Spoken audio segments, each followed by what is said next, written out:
Hey, and welcome, and thank you for joining in on this first video blog called I Wonder, and it's great to have you with us as we go on a little bit of a journey into faith and the Christian belief and why Christians believe the things they do. My name is Murray, and I'm the pastor of Remuera Baptist Church, and as I said before, I've been in this role a little while, but before that I was a scientist and enjoyed thinking things through. And so if that's kind of where you're at, or if you have some questions about what the Christian faith is all about, this is the place to be. And we're going to do a very short little podcast which will come up on at the Remuera Facebook page every Thursday, and you're welcome to engage with this during the week or anytime you want to. If you want to leave some comments beneath the video, that'd be fantastic. You are more than welcome to disagree with me. That's all good as well, because that's part of what we're doing at the moment, adding some stuff around. Feel free to share it, and if there's any sort of ways that I can answer specific questions that you might have too, just feel free to pop those down in the comments and I'll try to do that as well. But today's session is going to be on the topic of I wonder. How do we know God is real? Or why do some people think God is real? For me, at one point in my time, this was a really big question because I just wasn't sure.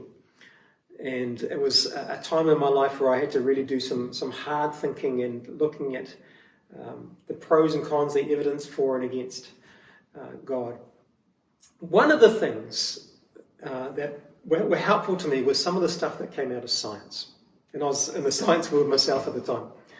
But this is what some of my readings of science told me, that the creation of the universe in the Big Bang, if you are aware of what that is, that moment before the things became into being, when there was an incredible explosion of energy and matter and so on, there was an incredible fine-tuning of the force of that explosion.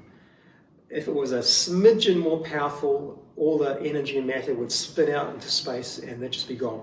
It wouldn't have time to form into planets and so on. It would just have too much force in it, much like a car explosion would just explode out and matter would just go in all directions. But if it was a smidgen less force, then the gravity would just suck it all back in, and it would just go back into this enormous furnace in the middle of the universe. So there wouldn't be the chance for planets again to come into existence. They'd just be sucked back in, all the matter.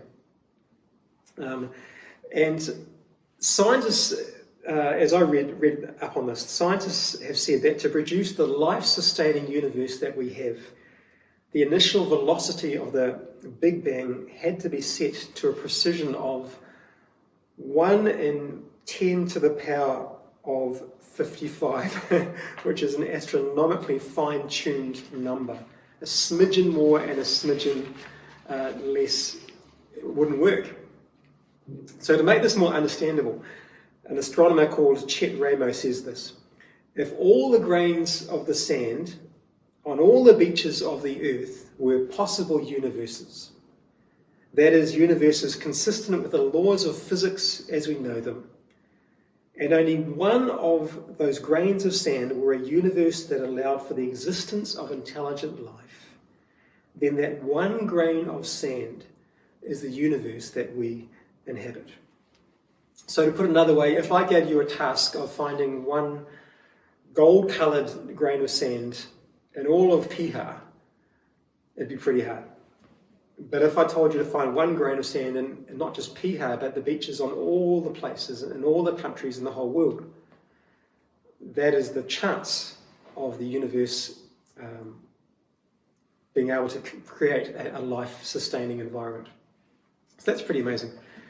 Other settings in the universe, all the kind of physical settings as well, are incredibly fine-tuned to make life possible. There's probably not time to go through them all. There's the force of gravity, there is the nuclear force in stars, the mass ratio of neutrons and protons, electromagnetic force, the electric charge of electrons, all sorts of other things as well. Seem to have all the dials set at just the right levels to make life possible. So here's a quote by Sir Fred Hoyle, a famous British astronomer in 1984. He said this: "Such properties seem to run through the fabric of the natural world like a thread of happy coincidences. But there are so many odd coincidences essential to life that some explanation seems required to account for them." Now, some people might look at all these incredible array of fine-tunings of all the forces in the universe and say, well, yeah, it makes sense that we're alive then, because if those hadn't happened, we wouldn't be here to think about them. And that's one legitimate point of view.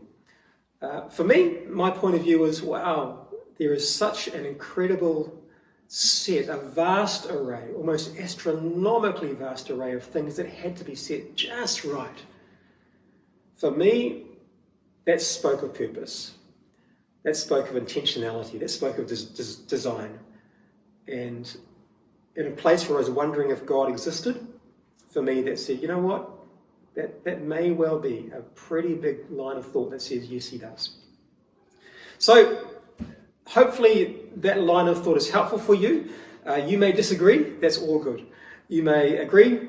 You may have some questions. Feel free to put some comments down below this post, and I'll be happy to try and answer or give you some context for those.